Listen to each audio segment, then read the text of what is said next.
All right, I think I'm going to go ahead and just get started here. So, welcome, last talk of the day. Hope you guys are excited. What I'm going to be talking about today is WebGL, a new frontier for 3D mobile graphics. All right, so who am I? My name's Kevin Moot. I'm a software developer. I work at a little place called The Nerdery right over here in Bloomington. And a couple of years back, I actually worked on a children's game called I Can Help the World. And as you can see, it kind of utilized WebGL and some interesting effects. And at the time, it was a completely desktop-based application. Basically, the mobile space at the time was not very promising. We couldn't get it to work on any mobile device. We couldn't get it to work on iPhones or Android phones or tablets for that matter. So I was really frustrated at the time, and I really didn't want to navigate the minefield of cross-platform publishing. I didn't want to deal with, Unity. I didn't want to write my code in C. I didn't want to write native apps. We're all JavaScript devs. I wanted to write JavaScript, and I just wanted it to work everywhere. Wouldn't that be cool? So I had so many questions. Basically, what kind of devices support WebGL out there right now? How does WebGL compare from desktop to mobile? Are there any differences in the API that I need to know about? Are there any real-world issues, like theoretical aside, at the end of the day, is there anything else I need to keep in mind? And lastly, just kind of some ancillary topics about PhoneGap and native apps and Unity. I had all these in my head. So really, I put this together as kind of a State of the Union talk about where we are with WebGL right now and any considerations you should keep in mind if you're looking to develop a WebGL app in the future. So first of all, let's take a look at desktop versus mobile. What we're looking at right here is an actual screen grab from an iPhone 6. This isn't a simulator, it's the actual device. And I'm running a little demo called Samsung Racer S. It's not an interactive game, but it does go a long way toward showing you what is possible right in the browser. And you can see, I'm getting really good frame rates, and it's a fairly complex scene, and really no complaints here. It seems to be working fairly well. So the good news. WebGL at its core is based on OpenGL ES. From the get-go, that's been intended for embedded devices. So we're already dealing with something like WebGL that's meant for limited context to run in the browser, that's already ready for very limited devices like phones and tablets. Fortunately, we're also dealing with the same WebGL API and the same shader language. So awesome, good to go. One thing to keep in mind is the rendering backend. So when you write a line of WebGL code in JavaScript accessing the API, behind the scenes, it's going to do a little translation for you. It's going to talk to the underlying driver for whatever OS you happen to be on, and ultimately talk straight to the GPU, the hardware. So one thing to keep in mind there is that this varies based on the platform you're on. So OS 10, we're going to deal with OpenGL, Windows most likely DirectX, and iOS Android, we're actually stuck with OpenGL ES. So just because we're writing WebGL across the board doesn't mean that the underlying calls will be the same. For the most part, we're OK here, but you do absolutely need to test it in all possible platforms just to make sure there aren't any little rendering quirks due to these different backends. So what I'm going to show you guys right here is a side-by-side comparison. What we're looking at on the left side is an iPhone 6, same thing I just showed you, and over here is the desktop version of the same scene. Well, it looks pretty good, right? Well, let's do like a little freeze frame here. We see a couple issues on the left side. There's actually some draw distance issues. We have some clipping going on that's not present in the desktop version. Also, very clearly, there is some aliasing here. I don't know if you guys can see it from way in the back, but we do have some pretty prominent jaggies over here, whereas on the desktop version, we don't have that. And overall, we're just dealing with a little bit lower quality textures and whatnot. It just doesn't look quite as good. So what's exactly going on here? Well, in the aliasing department, this is just an example, aliasing and anti-aliased on the right side. The right side anti-aliased image is much smoother, looks much nicer. Well, what if we want to do that on mobile? Wouldn't that be great? That'd be really cool.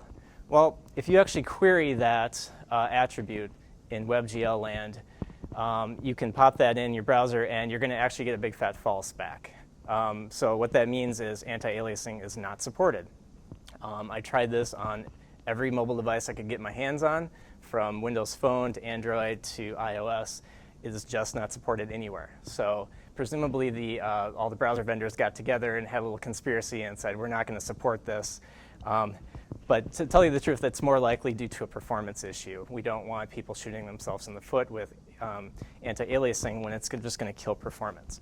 You could still simulate this in software if you wanted to. You could have a little shader that performs anti-aliasing, but don't do that. There's a reason why they've disabled this. You're just going to shoot yourself in the foot in terms of performance. Another thing to consider is cross-domain textures. A lot of times we might want to apply a texture that is an image or a video that is from a different domain. Comes up once in a while. What you're seeing right here is a desktop example of that that's working just great. When you load the very same thing up on, for instance, an iPhone, you get this really fun error back. It says, I couldn't execute text image 2D on WebGL rendering context, da-da-da-da-da. It just doesn't like the fact that it contains cross-origin data. This is not necessarily a security concern. It's actually a bug in the iOS 8 implementation of WebGL. So I'm hoping that they will actually fix this iOS 9, right around the corner, but something to keep an eye out for. And it's just an overall moral of the story is that just because it works on desktop, you can't assume it's just going to work on mobile. This is another example. We're actually looking at shaders in this case. There are a couple shaders being applied to this scene. And again, this is running on a desktop system. When I pop that open in an iPhone, I get a really interesting error here. And I'll draw your attention to right here where we're saying too many uniforms. So what exactly is happening here? Well, this is a shader compilation issue. And it's basically exiting my entire app, not even continuing just because of this error. Turns out there are some shader limitations on mobile devices. What we're seeing here is like the number of variables that we can use in our shader programs are, in some cases, considerably less. So varying vectors, fragment vectors, and video texture image unit, vertex texture image units are much less. I kind of composited this across a number of mobile devices that I looked at. It can be slightly different from vendor to vendor. But if you pick this number, you're pretty much, this is the lowest common denominator that you'd be safe with. If you start to go beyond 9, 10, 11, basically you've no longer written portable WebGL code, and you're going to have a bad time, or else your users will. This is a pretty cool scene right here. This is actually sort of a famous demo. It's called the Crypt demo. And it actually showcases a lot of interesting things, like a lot of varied textures. There's some pretty cool lighting effects right here.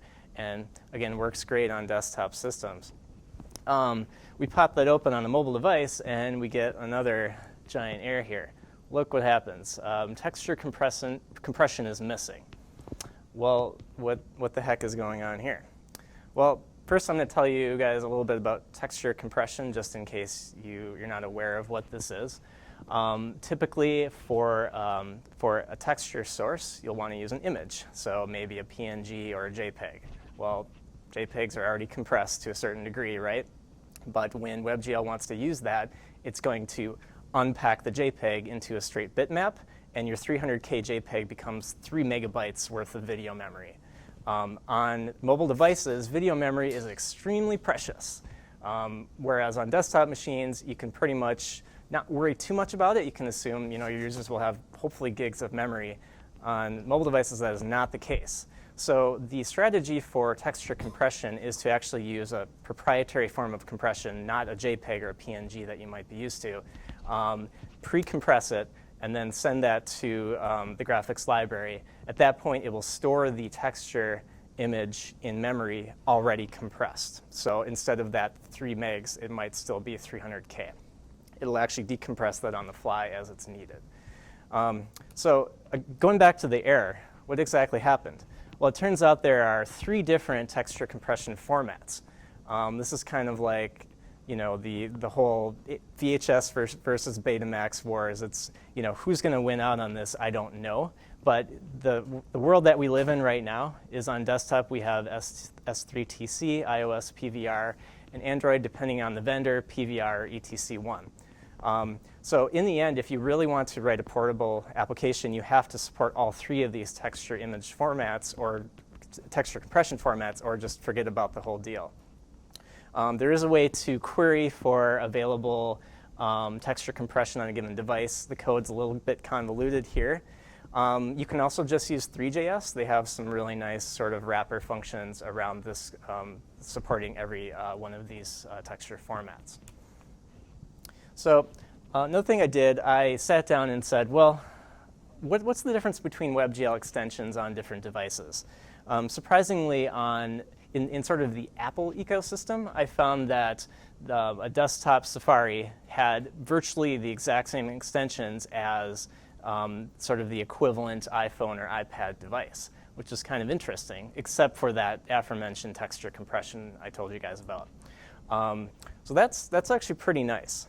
However, on Android, we're pretty much all over the place, depending on the vendor of the phone or what kind of implementation, underlying hardware that we have.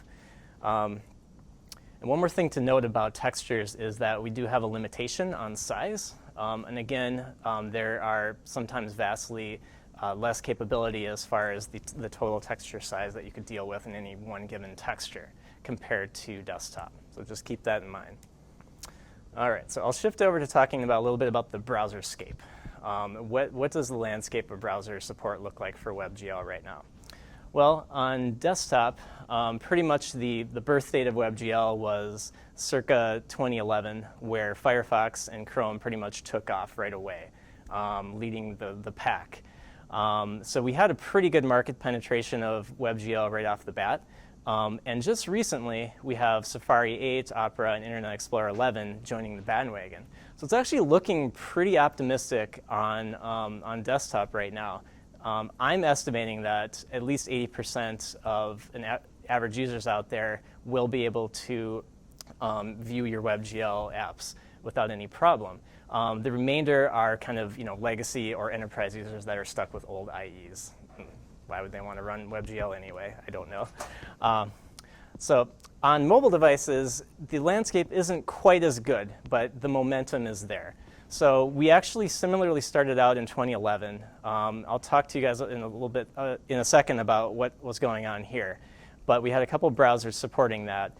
And then it really started to shoot off once we had support for Android Chrome, Internet Explorer Mobile, and Mobile Safari with iOS 8. I feel like this was the biggest development recently that really opened things up to the world. And that actually prompted me to start looking and researching into this talk, because I saw that iOS 8 was coming out, and I'm like, wow, like this opens up a lot of possibilities. Is it true that all browsers now support WebGL? Well, the answer is yes. Pretty much every browser you look at out right now supports WebGL. I could not say that a year ago. So I'm really excited about that. Let's talk a little bit more about the Android browser. Now, I'm not talking about Android Chrome. I'm talking about that silly little built-in default browser that ships with Android phones that no one really likes. So historically, this WebGL support has really varied by vendor. Interestingly enough, in 2011, the Sony Ericsson supported WebGL right out of the box. So they were really leading the pack there, whereas nobody else supported it at the time. So it was more of a novelty than anything. And here and there, a few vendors supported it, but it was really kind of shaky as far as consistency there. However, with Android 5.0 Lollipop, pretty much any device will support WebGL off the bat by default now, which is really encouraging. Android Chrome is the one to watch, though. I feel like eventually the Android browser will start to fall into disuse, and everybody will be using Chrome. Maybe not soon, but one day I hope for this. So as of Chrome 30+, WebGL is enabled by default. Before that, you could still get to it under some flags, but now we're pretty much good to go on both desktop and mobile versions of Chrome. However, there's this little thing called the blacklist. You do not want to be on the blacklist. This is very bad. If you're on the blacklist, this is what happens. If you try to grab the WebGL context from your canvas element, you're going to get a null back. So essentially, this is the browser telling you you have no support for WebGL. Sorry, have a nice day. Well, basically, when I did some testing, many popular devices were actually being blacklisted, as far as I could tell. Even some newfangled devices like the Galaxy S6. So I was pretty bummed out about that. And I kind of asked myself, why is that happening? Like, what's going on here? And it looked like the actual ARM architecture that these devices use, the OpenGL ES driver, lacks some fundamental extensions that Google needs to have available to take you off the blacklist. So if these are not present, you will be on the blacklist. So I'm optimistic that future hardware will fare a little bit better now, or fare a little bit better in the future, but here's where we're at right now. Fortunately, we can actually get around that. So if we kind of tell our users, hey, you can actually go to Chrome flags, hit this little enable thing, and when it says override software rendering list, all they're actually saying is override the blacklist. If you click enable there, all of a sudden WebGL will work in your browser. There's no guarantees that it won't have stability, performance issues, or even crashing, because that's why it was on the blacklist in the first place, because Google decided it should be. But this is a way to at least test your stuff. I wouldn't seriously ask your users to do this, but it's all we got right now. So kind of a bummer. But things are looking pretty bright with IE Mobile. I don't know if you guys caught the Edge talk that was right before mine, but there's some interesting stuff happening in that space. Even with Windows Phone 8.1 and IE 11, IE 11 supported WebGL right out of the box, and from my testing, it worked well with various WebGL games and demos that I tried it with. Microsoft Edge isn't quite there on mobile yet. They have a preview version, but it will be out later this fall. I have very high hopes for this one just because it is intended to kind of unify all Windows platforms under Windows 10. So I wouldn't expect there to be a whole ton of differences between the mobile and desktop implementation of that. So that's one to watch. Mobile Safari. So as I mentioned before, iOS 8 was sort of the birth of WebGL on Safari, and which gets us to about 80% of the user base out there. Obviously, there's some older devices that are locked on old iOS versions, but we have most of the market, which is really awesome. I have heard some rumors that iOS 9 actually will support WebGL 2, which is pretty exciting, but that's, again, a rumor, something to keep an eye out for. So what does this mean for iOS 8 to be supported? We can actually go all the way back to iPhone 4S and up to iPhone 6 as far as iOS 8 support and kind of the equivalent iPads to these. The reality of the situation is not quite as good. If you look on the left side, little X-Wing demo here, the frame rate is a little bit pitiful compared to the right side where we're actually looking at an iPhone 6. So although some demos and games will load, as a whole, there were just a whole ton of crashing performance issues and things like this. And you remember that little Samsung Racer demo I showed you guys? This is what I see on an iPhone 4S. Kind of something Invisible Man going on there. So I'm actually not quite sure what happened here. I think it's some kind of memory issue. But it just goes to show you that these older devices, such as the iPhone 4S, only had about 512 megs of RAM. They don't cut the mustard, even though technically it's supported. So you're going to want to look for devices fairly new, at least built within the last 2 years to stand a chance to work well. Real-world demos and games. All right, so when it just works, it's actually pretty awesome. We have an example here of a Quake level, some really nice procedural terrain, and a cool game called HexGL, which is actually a decent game in its own right. It works, you can play it. And again, we're getting really good frame rates, no obvious issues here. I picked this one out as sort of a good level of complexity indicator. It's sort of a little casual game called Swoop, And this is something that wouldn't be out of place in the Apple Store, right? Like this just looks like a little native game that somebody would download, but this is running straight in the browser. So as long as you don't go too far past this level of complexity, like you're totally fine. And it's not just games either. We might have architectural applications and things like car configurators and whatnot, which will work well. So when don't things work so hot? Well, a lot of times I found that it was sort of due to some ancillary features of the device and not necessarily WebGL itself, but it's worth mentioning. For instance, in this case, this game asked me to, well, it requested the full screen API, which incidentally is not available on iOS at all. You just can't do it. So I was not even able to get past the play button, which is kind of a drag. So I kind of sat down and I'm like, well, what are all sort of these related APIs that WebGL developers might care about and the level of support? Chrome has it nailed. So if it weren't for that kind of nasty blacklist issue, we'd have a really good time with Android Chrome. Safari's missing a few capabilities down here, as well as IE Mobile. It's kind of interesting that the camera and microphone are available only in Android. So aside from that, I put everything else under these 5 buckets, and I'm going to show you guys a couple quick examples of each one as far as things that you have to be mindful of or could break and crash and burn your game. So input is number 1. So you're going to run into things like this where it's saying like hit space to start attack. Well, that's great. I don't have a keyboard. I can't do much here. When it works well, we have some really nice capabilities like multi-touch. When developers just kind of get the fact we can leverage this stuff, it turns out really great.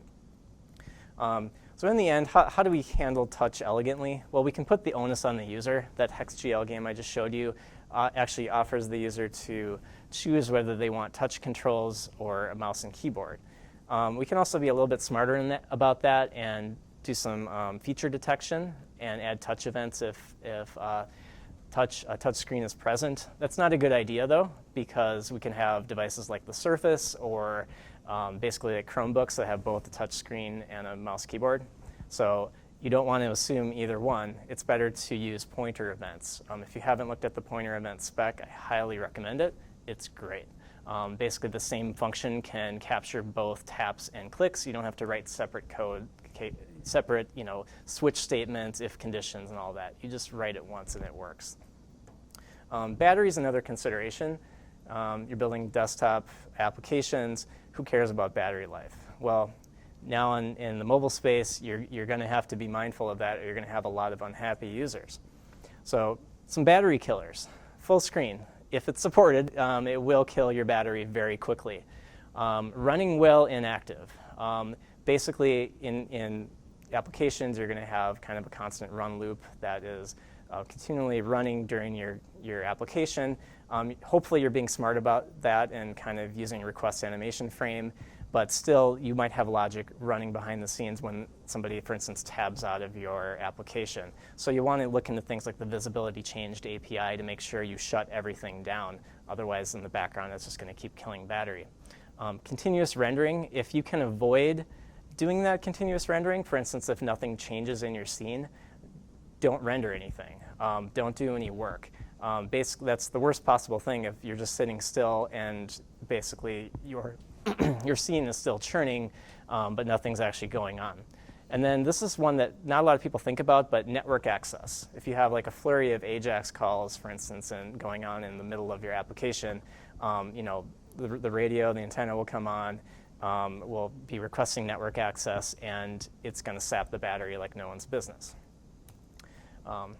Performance, I kind of alluded a little bit before, poor performance on older devices. This is kind of a quick little game demo that was out there, and it just ran pitifully on iPhone 4S. There were even some really weird timing issues, as you can see as I'm trying to jump over the little cliff here. It's extremely difficult. I think I did eventually make it over, but I didn't have the, hey, it's going into the ground. Nice. But anyway, ideally what we want to do is tailor the complexity of the scene we want to tailor the complexity of the scene according to the device's capabilities. So for a very low-powered device like the 4S compared to a desktop gaming rig, I don't want to throw the same stuff to both of those. So a strategy for that is actually called work per frame. A naive way of doing this is to just run something and check the FPS, but that is not very reliable. You're going to want to kind of use this following algorithm where you pick a target frame rate, let's just say 30 frames per second. You keep adding objects to the scene, in this case a whole bunch of triangles, and we see how many objects we can actually render. So in this case, we've been able to render about 20,000 triangles.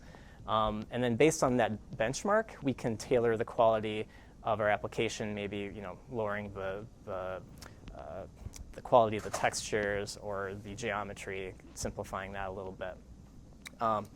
Here's a few just little quick benchmarks that I took for some various devices. This is running that same triangle benchmark. You can see for the older iPhones, iPad, not too great. iPhone 6 pretty much blows them out of the water.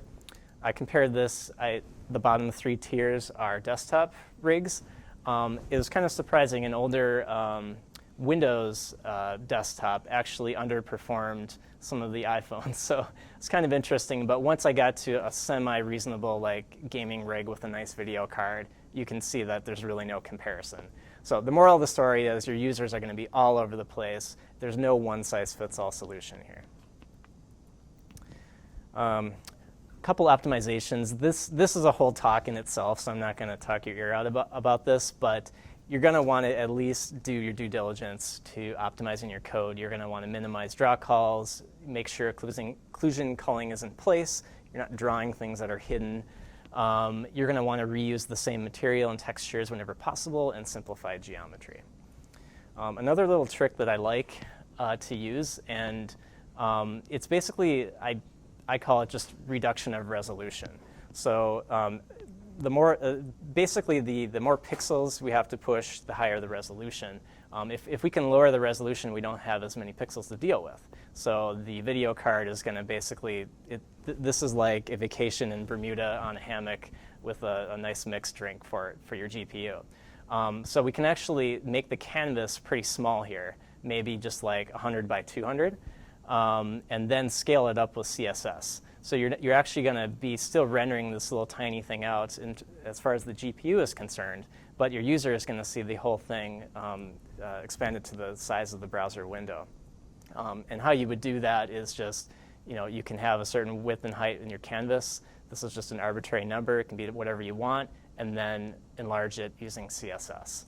And that will be much better performance than if this was just your original canvas size. Precision is also something to keep in mind. So this is a little interesting side-by-side comparison.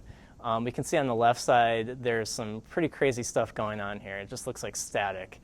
Whereas on the right side, this is the desktop version that's running quite well. So what exactly is going on here? It's my first instinct is that something wrong. This is something wrong with the shader. So I looked into this a little bit farther, and it turned out that this demo actually used something called screen space ambient occlusion, which is kind of a fancy word for just giving sort of a softening of edges around objects, kind of a nice little aura effect. So it's actually compositing this original image with this to kind of produce this. And I don't know if that's easy to see, but there is fairly obvious kind of lightening of the outlines. It's not so harsh, and it looks a little bit more realistic in the end. But that, as you could see, that was kind of an epic fail on mobile. So why is that? Well, a lot of people write shaders with high precision variables. That is not a good idea. If you want your code to be portable, you're going to want to use medium precision or low precision. Once you start getting into high, you're just going to have a whole league of problems. And just general best practice, avoid any really expensive operations. Any kind of anti-aliasing or blurring should be considered off limits. Just don't do that. And avoid multiple passes. If you have many, many different shaders in a chain, try to combine those all into one, and your GPU will thank you for that. And last thing I wanted to talk about in this little section here was memory. I think the best kind of example of a memory hog would be a AAA title. So aside from these little rinky-dink demos and games I've been showing you, this is like something that's a little bit more in the big leagues. It's like maybe it's an MMO, maybe it's just like something a serious gaming company has come out with and said, hey, here's a WebGL version of our really cool game. The downside of that is there's not a lot of those out there right now. I feel like a lot of the big publishers haven't quite jumped on the bandwagon because they haven't found ways to like monetize their games on the web yet. But there are a couple. There's some sort of like little arcade websites that'll have games like, this is called Polycraft. It's kind of a little 3D world you can run around in. Assassin's Creed Pirates, basically the whole Assassin's Creed franchise has kind of created this little offshoot game, which this is pure WebGL. And there's some sort of Unity, games with a Unity origin, such as Dead Trigger 2.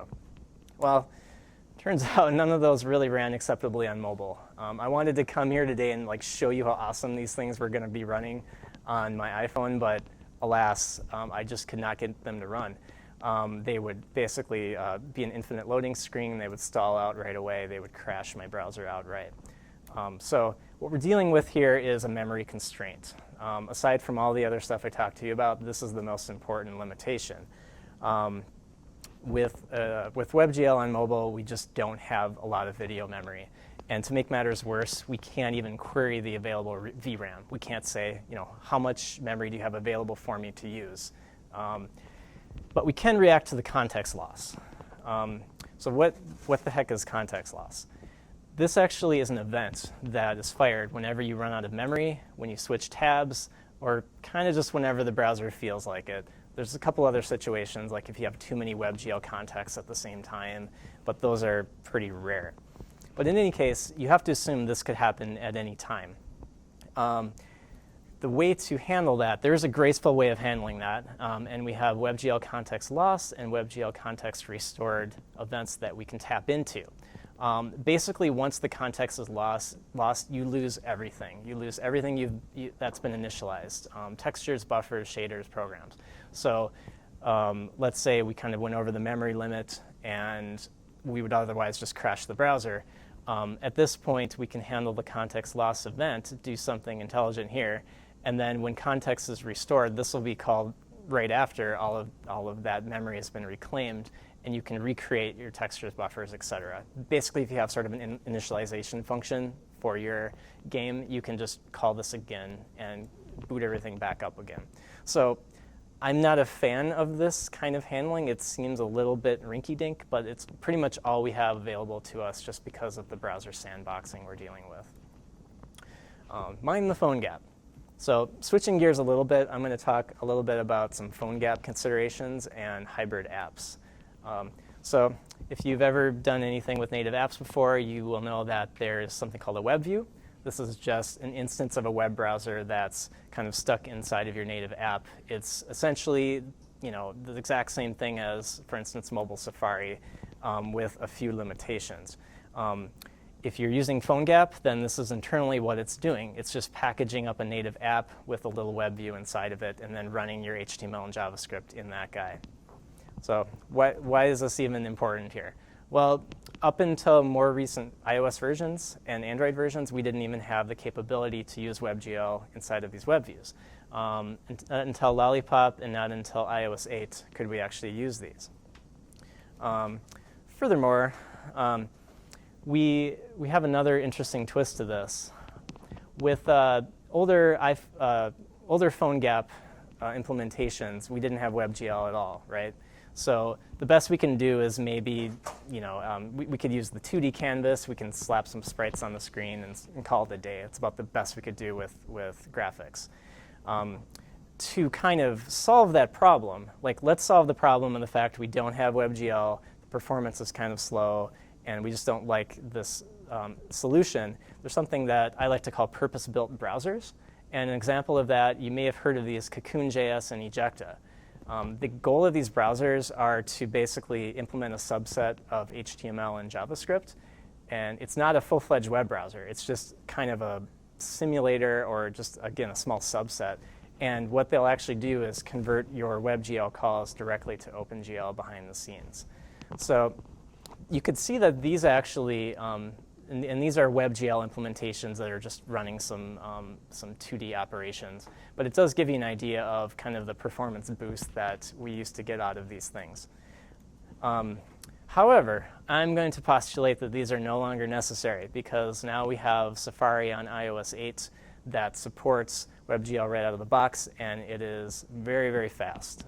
We have the new Nitro engine from Apple, which is about 4 times the performance of old Safari, which is really cool. So if the native or the built-in web browser's performance is so much better than these sort of purpose-built browsers, I don't think we really need these anymore. So going back to PhoneGap, why am I telling you all of this? Well, there's something called the UI web view and the WK web view. The UI web view is sort of the traditional legacy web view. It is very slow, high memory usage, and high CPU usage. You can still use either of these on iOS 8. But if you use this one, you're not going to have a good time. Whereas the WK web view is going to be smoking fast. It's going to use the Nitro engine, and you're going to have a really fast application. I kind of looked into the differences between these. It's not patently obvious right here what's as far as the performance difference, but if you look a little bit closer, you can see that the UI web view, and this is just running, again, it's a native app with a web view inside of it. It's running at about high 50s frame rate, 95% CPU utilization, about 830 particles, whereas here we're getting drastically less CPU utilization. So even if like the FPS isn't drastically different, I would recommend going toward WK WebView more often than not. Well, here's what sucks. PhoneGap only supports UI WebView. So I went through this whole song and dance just to give you guys the bad news on that. They say it's coming up. There's sort of a whole list of bug tickets in GitHub talking about supporting WK WebView, and supposedly it's coming up in iOS 4.0.0. So something to watch out for. But if you're building a PhoneGap application right now, just be very mindful you're going to get this very slow version. Stacking up to native. All right, again, switching gears. I'm going to talk about pure native apps versus WebGL. So what's the difference? Well, for one thing, OpenGL scales, WebGL does not scale. What do I mean by that? I mean that the capabilities will scale proportionally with the device for native, but not for WebGL. So we can see that this is sort of an older device, an iPod Touch, compared to an iPad mini. You can see that these kind of limitations and capabilities have increased on the iPad mini, whereas with WebGL they've held the same. So even though we have really new hardware and whatnot, we can't actually utilize its full potential just because of these hard-coded constraints. And I think this is sort of just a conscious decision by Apple to make this consistent across platforms, but this is likely to change in WebGL 2. These should be much higher. Right now, this is the world we live in. Another thing to look at is the performance overall. Do we have any bottlenecks with running WebGL in the browser versus just directly accessing OpenGL in a native app? A lot of people use native apps just for that pure blast of performance, even though they might want to write everything in JavaScript. So the good news is we have pretty much direct access to the underlying graphics driver right here. So we're going to have some overhead, kind of just, again, due to being in the browser, but it's not going to be significant. If most of your application is GPU bound, you're going to get a reasonably equivalent performance, which is pretty cool. Basically, you're going to perform pretty similar to native code. But we have a CPU overhead. The browser is sandboxed. There is very slow JavaScript interpretation going on. This isn't something we could ever fix compared to a compiled language like C. And we don't really have any parallelism. We're running on a single thread in the browser. So it kind of looks like the odds are stacked against us, right? Like if we're building a native app, we don't have any of these concerns. And here's kind of to illustrate the point. This is sort of a demo that I found where we're just kind of dropping a couple different video game characters and they're facing an untimely demise. But this is the frame rate I'm getting, literally. This isn't just like a video capture issue. It's horrible. And this scene isn't even very complex, right? It's just basically a bunch of voxels that are running around. It's not bad. So anyone venture a guess what's going on here, why it's so slow? Sorry? Yeah, yep, it's CPU bound. We're doing a ton of physics calculations in 3D space.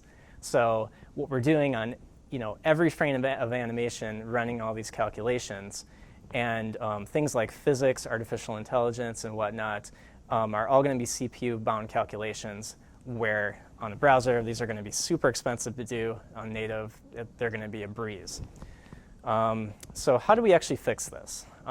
So I'm diverging a little bit from the whole, in terms of optimizing WebGL, but I think this is really important to know about. There is an upcoming API called SIMD, and that actually stands for Single Instruction Multiple Data. The traditional approach in your processor is to do basically a single instruction, single data. This pipeline, not a lot's coming through here. But with this, we can actually have a huge degree of parallelism, have multiple math operations going on at once. So let's look at what that code would actually look like in JavaScript. So we actually have a constant or a singleton called SIMD, and we can do like multiplication across multiple different vectors at the same time. So we can have something called a float 32 by 4. In this case, we're adding these two together, and we're getting this result. So if you use this API, the performance of this would just be out of this world compared to if you did the individual math operations. A little example of that is actually computing the Mandelbrot set. And without SIMD, we have about 9 frames per second, and we've ballooned up to high 30s. So at this point, that's pretty cool, right? Like, we might even be somewhat on parallel with native speed. This is actually going to be coming not in ES6, but in ES7. It's a proposed spec that will be available. And hopefully, all the browser vendors are going to start getting on board with that. Payload. Another difference between native and web context is that on native, your user is just going to download the whole application right away, right? And it'll be stored basically on the device's memory. But in the browser's case, you're kind of downloading your application every single time. I know that there's caching. Obviously, the browser is going to cache things. There's things like the HTML5 application cache. And those exist on mobile, but they're kind of pathetic. They don't store a whole lot. You're lucky if you could store a few megs in there. Certainly, we're not talking about megs and megs of textures and everything that we use in our WebGL apps. So do we have a trick up our sleeve to solve that? Yes, it's called GLTF, Graphics Library Transmission Format. What this is, it's kind of been touted as a JPEG for 3D. And it's not widely used right now, but when it is being used, it really excels. So just to show you guys what this actually looks like, when we send across our mesh data, traditionally this would just sort of be some kind of alphanumeric payload. It's just like a big text file, right? So if you were to, for instance, work with like Collada meshes or whatnot, it's just something that's text, and you can compress it a little bit, but still you're sending over this huge payload over the wire. The users have to download every time. So the GLTF guys looked at that and said, is there a smarter way of doing this? Well, the answer is yes. We can send over all this mesh data as binary, so basically packing it up as much as possible. And along with that, there's sort of a sister payload with JSON metadata, kind of describing pretty much everything. You can describe meshes, materials, cameras, lights, etc. And all you have to do, well, you don't want to write this yourself. It's generated by a tool, but it will tell you like the byte offset and whatnot as far as where all those are located in the binary mesh. So at the end of the day, you've loaded all this stuff into your browser, and it works exactly the same as before, but a lot more efficiently. There are some converters out there that can actually take like a format like Collada and spit out GLTF.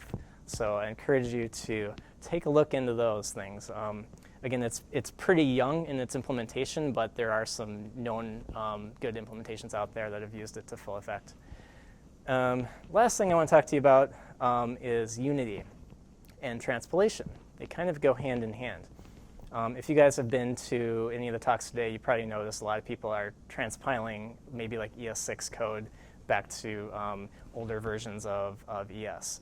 So it's a big buzzword these days, but really all it means is transpiling one language to another. So I'm going to show you a little bit about ASM.js, and I'll explain a little bit why this is relevant. ASM.js promises, and this is a direct quote, native speed on the web. That's a pretty lofty goal. Well, how does it do that? Basically, it takes your statically typed language like C, C++. You write all of your code in there. And essentially, when you run it through this transpiler, out the other end, you're going to get JavaScript, just plain old JavaScript that can run in the browser. However, technically, this is ASM-flavored JavaScript. And what that is, it's a subset of JavaScript that's very easy to optimize for. This is not something you would write as a human. You can't really read it, you can't write it, you can't debug it. But it's a product of this compilation process. And the reason it's fast is because it doesn't have like all of the normal JavaScript operators and commands available to it. It's just a subset. What that code, an example of what that looks like is this gobbledygook. Like lots of fun little bit shift operators and other things that no sane person would want to debug. But the browser looks at this and is able to optimize heavily for it to the point where we have, and this bar graph, lower is better. Basically just a benchmark. I've taken out the numbers, but you can actually kind of see that this is native speed right here. With Firefox, with ASM.js enabled, it's about 2 to 3 times slower. But that's pretty awesome compared to vanilla Chrome and Firefox where we don't have ASM enabled. So it's really a game changer. The bad news is that really only Firefox supports ASM.js right now, as in it will read in your ASM.js compiled code and actually understand that it can optimize for that. Do you have a question? Yep, I was just going to say that actually. So if you guys were at that last talk, he did go over WebGL, and I would have hoped that he would enumerate a little bit more on the capabilities. But ASM is supported right out of the box on Microsoft Edge, which is pretty exciting. So I hope these other guys follow in their footsteps and realize that this is a thing. So now I've been leading up to this. So Unity 5 and Unreal Engine 4 have both an interesting capability. They can actually write more performant JavaScript than you can by using this transpilation process. In Unity 5, there's sort of a beta preview capability of exporting to WebGL. So you just hit this, hit build and run, bam, you have your gamer application running in WebGL now. So they pretty much deprecated their web player plugin. You don't have to download any more plugins for your browser. And maybe we don't even need to do native builds anymore. It'll just work on every browser. Wouldn't that be cool? Well, no. So what actually happens when you load up one of these things on a mobile device, we first kind of get an error message like this. And this is basically a testament to the Unity team not quite supporting mobile devices yet. So although it will run in WebGL, they haven't officially supported any platform, and they say they're not going to in the near future. Kind of a bummer. If I click OK and try to go through anyway, I'll get things like just random crashes and whatnot. So they cited things like the framework itself has a very large memory footprint. So basically, we're already dealing with this small amount of memory constraints. Maybe the framework is half of that. We only have this much left for our app. So we already have enough going against us, just writing plain vanilla WebGL. Adding a framework like this on top of it, it's just no good right now. So I was bound and determined I wanted to get this to spit out something that would run in the browser. I had to set a whole bunch of settings down. Basically, the WebGL memory size by default is 256 megs. You can change it down to 32, add some optimizations. And guess what worked? I got a spinning cube. And the performance is even not that great either. So this is the height of technology in the Unity space right now for mobile. So again, it's something to keep an eye on. Like, hopefully I can come back here next year and show you guys something really awesome in Unity. But right now, I'm not especially pleased with that result. So just to wrap things up, there is hope. We have reduced browser fragmentation coming up. I think that basically mobile Chrome, Safari will kind of be kings of the castle. We won't have to deal with some of these other browsers. User input is going to be more well understood. We're not going to deal with people just thinking about keyboard and mouse-centric users. We're going to have more JavaScript optimization, more transpilers. We're going to have things like SIMD, and more powerful hardware. That goes without saying. I'm going to throw in one last little tidbit just because I found out about it like 3 days ago. Google came out with a new graphics API called Vulkan. And I don't know if you guys have heard about this, but it's essentially built as a replacement for WebGL that's about 10 times faster. It has a lot less of sort of the legacy cruft that goes around WebGL, which is, I mean, this thing's probably a decade old at this point. But this is a new take on it. So I don't think there's going to be a web Vulkan anytime soon. This is just for native apps. And there's something equivalent on the Apple side called Metal. I don't think there's going to be a web Metal either. But I think what could happen is our backend could be swapped out for Vulkan or Metal in terms of kind of the GPU driver, but still on the surface we're running WebGL code. So at its best, in a couple of years, we might be in this spot, and we could get a huge surge of performance.